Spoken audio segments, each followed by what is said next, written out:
everyone. It's exactly 10 o'clock right now, and I want to get our virtual mentoring session started today. I know, today we have Jenny Tice to be our speaker from Capital Access Group, and she has a lot of information she wants to share with us. But as always, let me go ahead and start by introducing our sponsors first, because again, without our sponsors, our chapter cannot do what we do. And our goal here is really help increase that exposure, increase our, the exposure of our sponsors, their expertise and their knowledge, and share what they can do for our membership. We were just talking in this virtual world right now, the exposure go beyond just locally, just within the Bay Area. And I'm so excited to see some of our, attendees here. They're not just from San Francisco, Oakland, Silicon Valley, but all the way down to Fresno, or even sometimes from Southern California, or as far north as Sacramento as well. So welcome. And let me introduce our platinum sponsors, Sba San Filippo. They are a CPA firm, and they have actually, probably a lot of you know too, they have already have taught us a lot of different topics during our mentoring sessions. And also our gold sponsors, Heritage Bank of Commerce, Craigsay, Bangerter, Chase, and Farmers Insurance, as well as our silver sponsors, Business Finance Capital, Chicago Deferred Exchange Company, Mission National Bank, and Redwood Mortgage. And our bronze sponsors, Private Funding Solutions, Novature, LPL, IPX, and Rubicon, as well as media sponsors, San Francisco Business Times. Don't forget to get your discount, because as our member, you get discount from our media sponsor. And want to introduce to you again the 2021 NorCal CCIM leadership team. And if you guys have any questions at all about joining our chapter, becoming a sponsor, or just, hey, give us some suggestions that, hey, you want us to produce a little bit more of different type of topics, please reach out to one of us. We are here. We want to make our chapter better, and we definitely want to provide a lot of education and networking opportunities for our membership and our sponsors. So want to remind everybody, we just had our Site to Do Business workshop, the first two parts, and then we have a third part on next Wednesday on the 27th from 10 to 11:30 a.m. We encourage you to sign up for this workshop. It's free for our member, and it is one of the benefits because Site to Do Business it's so powerful, especially for commercial real estate, and then allowing you to speak to your clients with much more condensing data. So really encourage you to take our Site to Do Business workshop, and next Wednesday will be our last class for this series. And don't forget, next Tuesday from 4 to 5, we have deals and drinks, and where we're going to share, some of our deals that we have in our pipeline, or some of our clients need certain properties that you may not be able to find online. So be sure to join us for deals and drinks and do some networking at the end. We usually break it out into breakout rooms, 4 to 5 people, so you really get to know each other on a more intimate level. And of course, stay connected with us on Facebook and LinkedIn. And we have a members only group where we share referrals and talk about deals. Be sure to join us as a member, and then join our group as well. And then we actually record and upload a lot of our videos onto our YouTube. So go onto YouTube, subscribe, so that you can get notified whenever we have a new video that comes out. And this is what we have uploaded so far. We continue to upload more and more videos every month, especially like mentoring sessions, as well as our virtual meeting. And sometimes we do some joint functions with other regions. So we would upload those webinar as well. And don't forget is that our mission for our chapter is really to advance your professionalism in our industry through our market leadership, superior education and networking, and to ensure the financial success of our members by optimizing their value to the commercial real estate industry. So I hope that we can all work together to be inspiring and welcoming, so that we can be the most collaborative and recognized leaders and the standard of the commercial real estate industry. And last but not least is that, yesterday we have a new leadership for our country. No matter what side you're on, I hope that we can all really, work as a team, work as a country together. And I always say leadership is, what we do is example to our members, to our, our citizen in the country. NorCal CCIM obviously is minuscule compared to what our country is doing, but every single organization have our own leadership, and we start from us to set a good example for others to follow. So I feel like NorCal chapter have been really, really proud of the fact that we are very inclusive and we're very diverse. So I hope that we can all take that leadership role to make sure that we show a good example for others to follow. So with that said, I'm gonna pass this back to Jenny so she can start her presentation. Hi, Jenny. Hi. So I'll let you go ahead and start and share what you about the SBA program. I know you have a lot of information you're gonna share with us today. Sure. Thank you so much, Helen. Happy New Year. Wonderful to see everyone virtually. And thank you again for this opportunity to speak. My name is Jenny Tice. I work for Capital Access Group. We're a certified development company located in San Francisco, California. We've been in business since 1981. All of our underwriters are local, as well as our chief credit officer. Our office is at 150 California Street.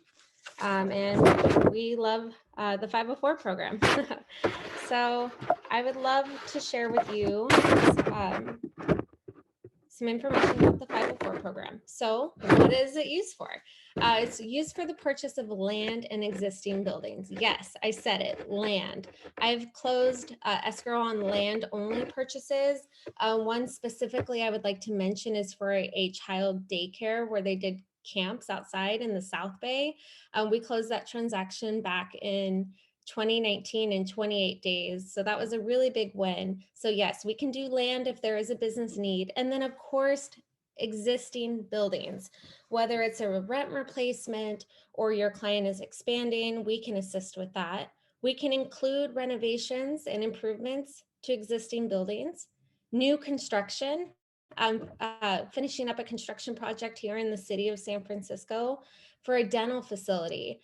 We also included the equipment and fixtures. It was a cold shell, and they created their perfect dental office using this program. And most notably for 2021, we have some really great updates to the refinancing program that I think is really going to enhance a lot of opportunities for clients who may have used seller financing or hard money to get into a really good long-term permanent loan. So a lot of people ask, is my client eligible? Well, you must be a for-profit company. So unfortunately, this program does not work for nonprofits. Prior to COVID, we had done some startup loans with some industry experience, but now for a lot of our borrowers, we want to see that they have, industry experience and that they have been in the industry for a while. Because we do need to partner with the bank, and they are going to want to see historical tax returns for most projects.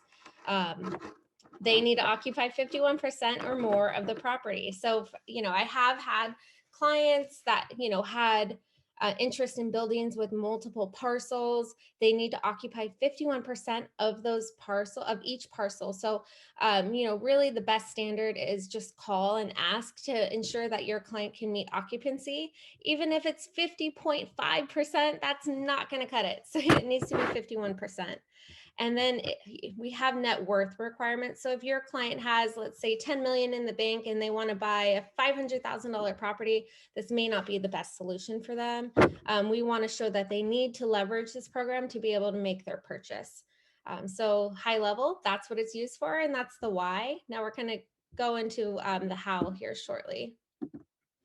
Okay, so Let's see. We want to make this easy for your clients. Now, the biggest barrier to buying commercial real estate is the down payment, especially for business owners. We want to keep that capital in the bank account so that way they can continue to grow jobs, create economic opportunities. With 10% down, that opens up so many more possibilities for people to enter into ownership. And the banks are more willing to do more loans. And the reason why is because the risk on this transaction is 50% to the lenders. We have long-term amortization, which helps with cash flow, and our interest rates are below market. So we are seeing sub threes for our clients right now, which is, all-time historic lows. And we do not have a maximum loan amount. So I'm currently working on a $14 million transaction for a biodiesel company. Who would have thought? SBA is not a backup solution. It's for most clients a primary solution to be able to get the job done. Jenny, I'm sorry to cut you off. We keep hearing a lot of noise. Sounds like something is rubbing against the microphone. Oh, thank you for letting me know. I think it's my my deck. I'll move it. Thank you. Sure. Please let me know if it continues to be a problem. Okay, so this is a sample loan structure. So for a $5 million project, the client's going to come down with 10%. The bank is going to fund 50% as a conventional loan. And then we are going to come in with the government guaranteed second. So the bank closes escrow. They wire the funds, pay off the seller. Everyone's happy. The client has ownership. Then 30 to 45 days later, we sell that government guaranteed bond, and then we pay back the bank. So that is how the structure works. Our loan is for fixed for 20 or 25 years, which is wonderful. The bank is structured like a normal conventional loan. We have some clients that can obtain 25-year fixed financing. Some will do 10-year fixed, 5-year fixed with balloon payments. When I meet with a client, I ask them, what are your needs? What are you looking for? How can we customize this to work for you and your needs for your business? And that's part of the consultation that we provide up front. There are multiple ways to buy commercial real estate. As many of you know, the 504 program is one. The 7A program is another. There are some differences which I've laid out. And then conventional financing, just high level, you'll see the difference in the down payment, maximum project size, the interest rates, and the fees. And the biggest difference between the 504 and the 7A is we do not require additional collateral, whereas typically on the 7A, up to 90% financing, they will take a lien on another property, like a home, primary residence. And we do have prepayment penalties, but given that the rates are so low, these prepayment penalties, yes, they are declining, but in the grand scheme of things, they're not $50,000 prepays. They're much smaller, and we can discuss that one off as clients' needs come in. On average, in our portfolio, we see clients keep their building for about 7 years.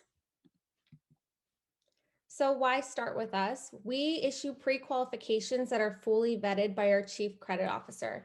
So if you have a client that is just thinking, oh, I've been leasing for 10 years, I want to take some control and grow wealth for myself, and it's just that seed, we want to turn that seed into a tree. We want to water it, and we want to show them the possibilities of what that looks like for their particular business. And if it's not the best option, then at least they know, what their options are and what could be a better fit. And in doing that, in that road to discovery, we provide co-marketing, which allows people to demonstrate exactly what their payment would look like. So I'll show that here on the next page. This is a sample structure for a $2.5 million loan. We customize this for brokers and loan officers, and we can add whatever you would like to make this pop, specific for your client's needs. But this is the 504 structure. So you're going to see the 10% down. Typically, and we'll get further into this with some of the updates that I have at the end of the slide, the bank is going to charge between 1 to 0.5 on the points, or no points depending upon the institution for various reasons. And then of course, environmental reports. But for a $2.5 million project, you're going to see that the total monthly payment is around $10,800 with your insurance and your property tax. We demonstrate what that would look like as well. So this is really easy to see. Oh, wait, I'm, paying $14,000 a month for my lease. I can very easily transition into buying real estate if they have the capital. So with that pre-qualification, we will assess your client's needs and identify what their maximum amount that they can qualify for within 24 to 48 hours. That's with the 10% down, fully amortized.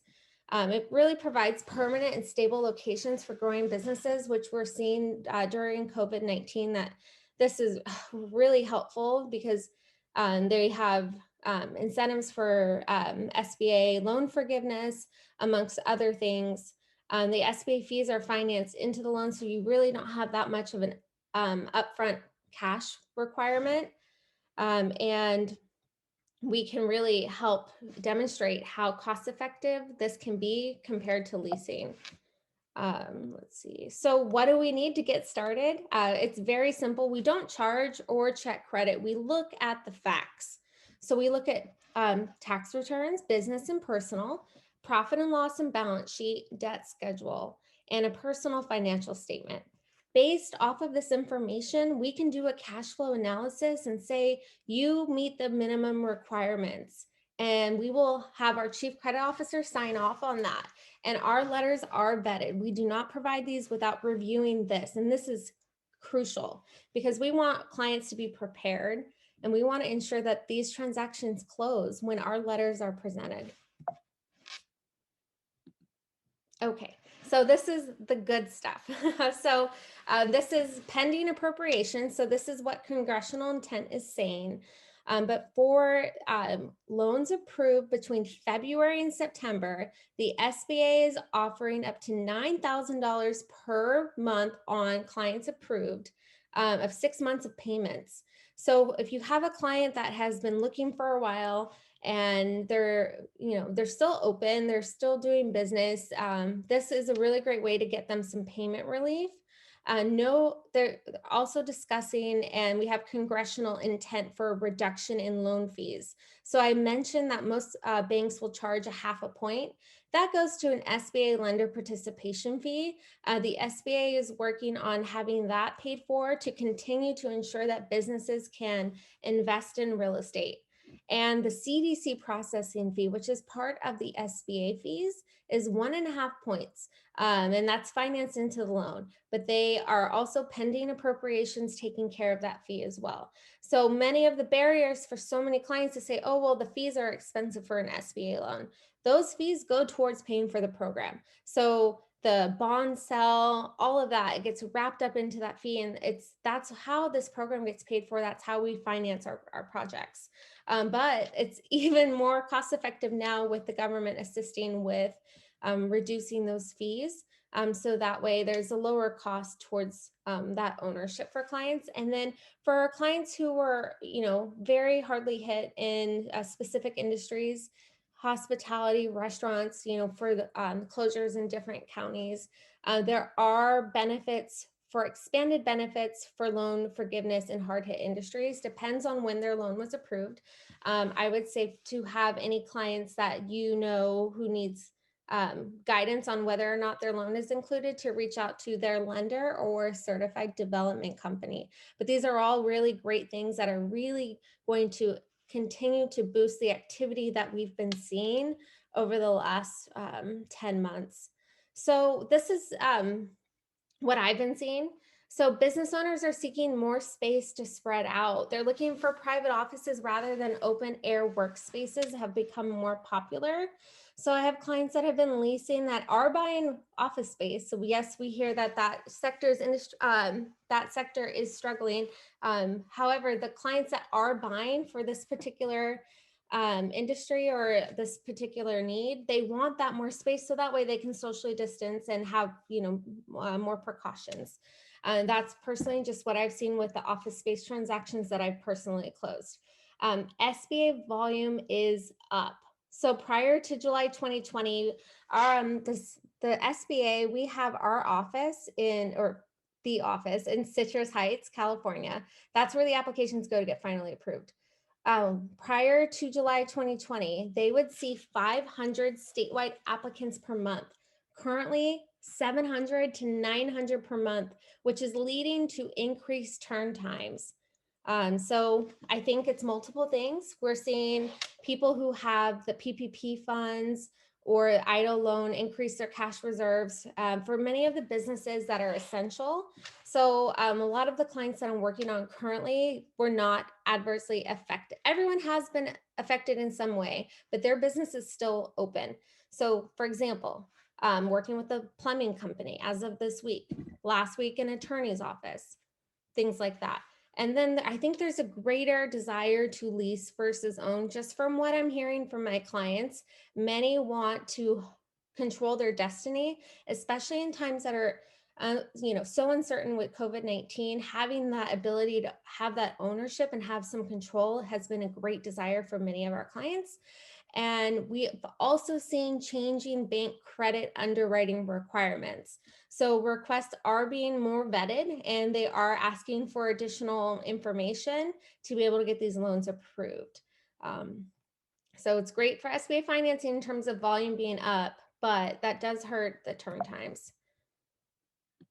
So let's talk about industries that I've closed during the past 10 months. I've been incredibly busy.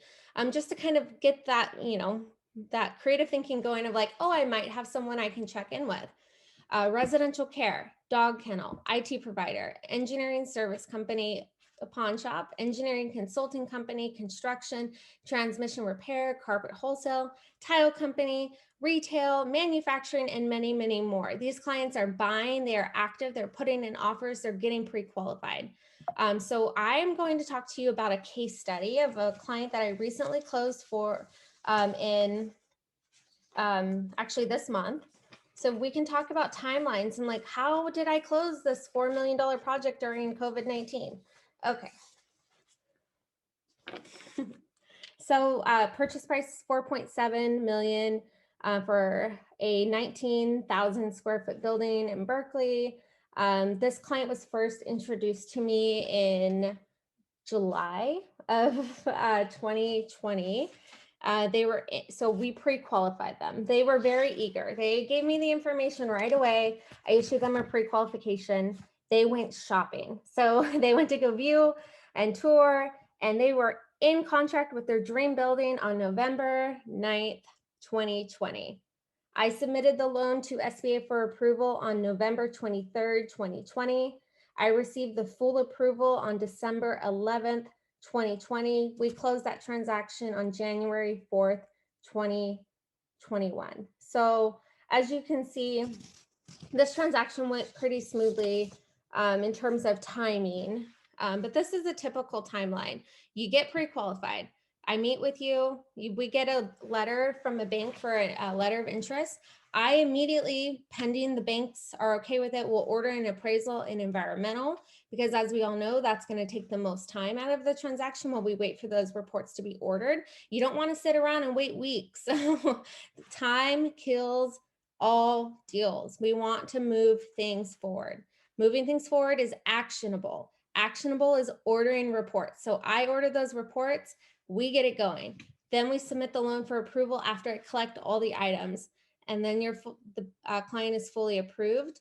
In normal pre-COVID times, this would take 45 to 60 days. Given the increase at the center, we are seeing that things are taking a little bit longer. Our company is a flat organization, so we are still moving steadfast. But because we are reliant on the center for final approvals, things are taking a little bit longer. But we are still very busy, very active. I, quite frankly, I'm surprised after the events of March and April. I was very unsure of how things were going to transpire, but we've seen a great rebound and a lot of owner users taking advantage of these SBA incentives that were previously not available. And then you add in the low interest rates. It's created a lot of opportunity for people to move. And I think maybe sellers were more willing to, sell their building. I don't know if that's the case across all counties, but I have seen that in the transactions that I've recently closed, whereas maybe before they would have held on. So with that, really, it's all about being prepared, being pre-qualified. We're not here to change what you're doing. We're here to give you the tools to enhance and provide solutions and provide advice. And I do, mean that wholeheartedly. That's one of the best things about my job is I get to, be fast, but then also, provide good advice fairly quickly. So this is my contact information. Just the SBA 504 program is been around for over 30 years, and our office is in San Francisco. If you have any questions or if you want to talk about scenarios, you can give me a call. It's all consultative. It's all confidential. We're just here to provide a bridge between where your client is and what they need. And if I'm not the solution, I will help redirect it. So with that, I'd like to open it up for questions. And I thank you so much for your time. Thank you so much, Jenny. That was really great. A lot of great information. And Cameron has a question. He says, he asks, can the 504 and or the 7A fund agricultural deals, land structures, and existing business with existing active leases in place? So over the last year, I did fund a winery. So that is agricultural, but it just depends. If it's an olive orchard, it's sometimes it's hard to be able to get those types of things appraised. So to answer your question, depends on what the property is. I guess that's when you obviously, Cameron, you're more than welcome to connect with Jenny and see if she's able to help your client. But I thought, it's very interesting where you share the CARES Act, the 6 months of SBA payments up to $9,000 per month on clients approved by SBA between February 1st to September 31st. This is talking 2020, right? It's 2021. No, 2021. Yes, Oh, so this is a second portion of the CARES Act. So we did have the first portion, which was approved and it was in effect last year. Actually, it helped a lot of my clients that were deciding on canceling escrow to stick through. So all of our clients in our portfolio got the 6 months of loan forgiveness, which is incredible automatically. Their ACHs were canceled. So, and then for our clients that were in transactions, as long as they funded before September 27th, 2020, they were eligible for that first round of the 6 months of loan forgiveness. Now, what we've heard with the second round is there is a gap, unfortunately, of clients between that September 27th date and the February 1st date that will not be eligible for any type of forgiveness. Because what SBA has said that they would have done their transaction no matter what, which, we are trying to actively lobby them to try to have them change that because it's quite frankly not fair. yeah. But it's really dependent upon, when the clients were approved by the SBA. So, for example, that client that we funded in that last transaction, they were approved in December, so they're not eligible for the loan forgiveness. But there is a gap, and we had no idea of any of this, prior to the congressional intent coming out. And we're still waiting for final guidance from SBA and how all of this is going to be implemented. So it's still not actively final, but it's once they issue that, they just have to issue the final rulings. So yes, 2021, which is, going to, I believe, carry us through the rest of the year for having a lot of closed transactions. Yeah, with this CARES Act for 2021, on top of like reduction in loans fee, and also the rate being so low, I think that's actually, and we talked earlier before we started this webinar, is like so many news out there keep talking about how much it hurt our economy. Obviously, there are a lot of industries getting hurt, but at the same time, we haven't really heard a lot about this other side of the industry where a lot of people are actually coming back out to, hey, it's time for me to rebuild my business. Like you said, I want more control. I want my own space. So they decide to apply for the SBA. Right. Yeah. So, and it's a difficult balance because, no two businesses are the same. And you can't just put a blanket, idea that everyone is having a hard time. Absolutely, that is the case. In some way, every business has had, challenges during 2020.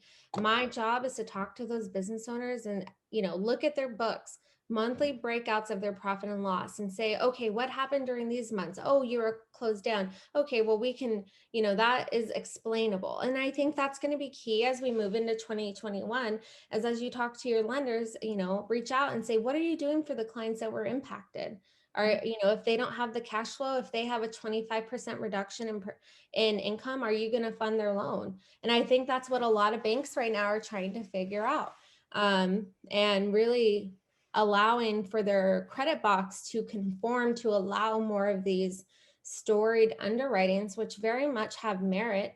We have clients that, 17, 18, 19, they have strong cash flow. Then you look at 2020, oh, wow, we all know what happened here, but what specifically happened? How can we mitigate that for in the future? What things are you doing differently? So these are the types of conversations that are taking a lot of time to understand, and really refine what we need to help these clients move forward, because they're still very credit worthy. They still have very successful businesses. They have good cash reserves personally and with the business. So it's really being able to work with our banking partners to close that gap and get those clients the money that they need to continue to do their work. I have clients that had a lease, canceled their lease, and now they're looking to buy. I had a client call with $18,000 a month in pre-COVID rent that he wants to replace with a building purchase.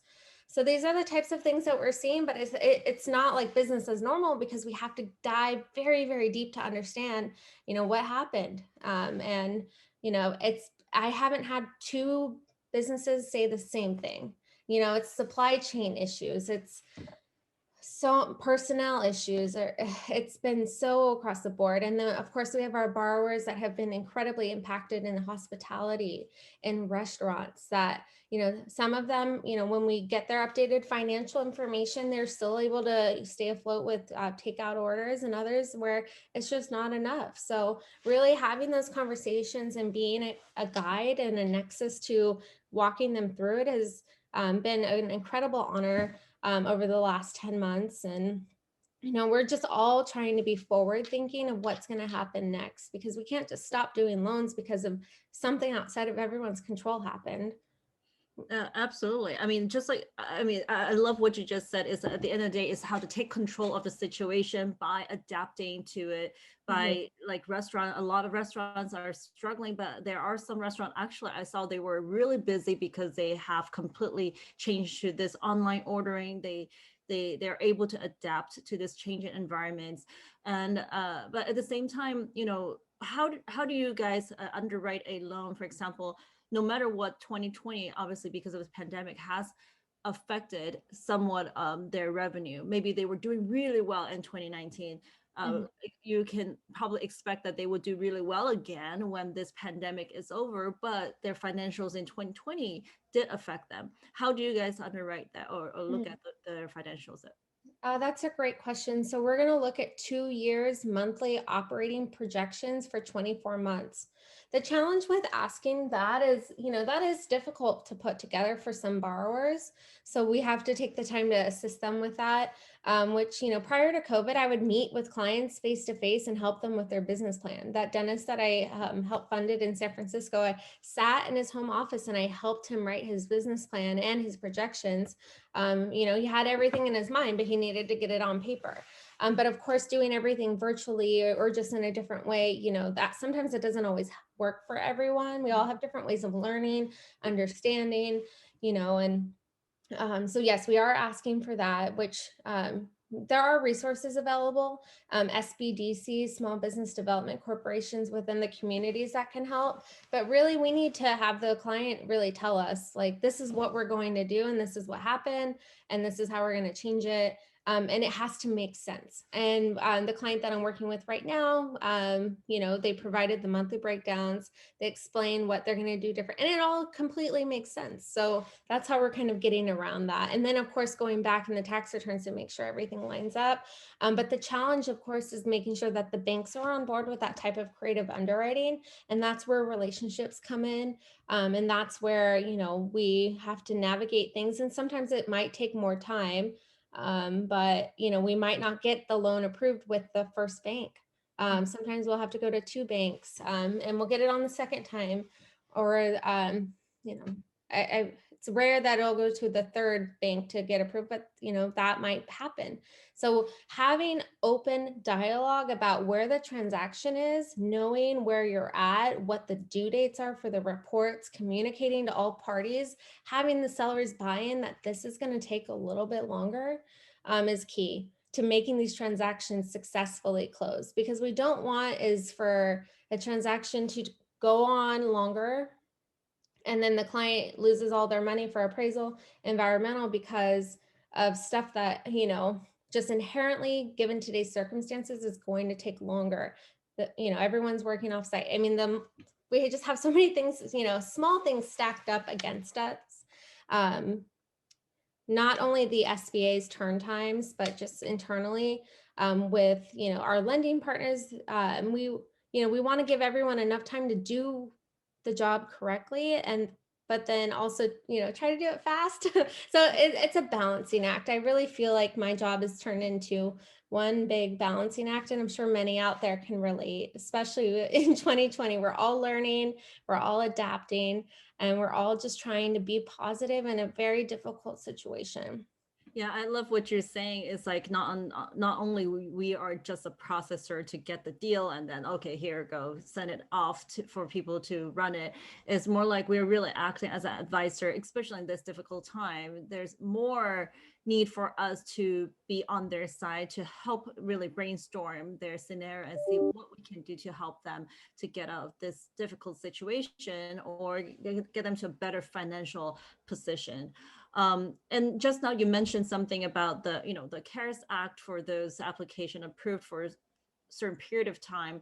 And Cameron asked another question is that what about existing SBA loans? Can they qualify for loan forgiveness? So prior to last year, all of our clients had the 6 months. So they're continuing that for new applications, but yes, they all received their 6 months, which so many people are so very happy about. So all of our applicants that were approved prior to September 27th, they will get loan forgiveness. We're still waiting for final implementation from SBA, but we're expecting that to start in February. But we're being very thoughtful about our correspondence. We don't want to backtrack.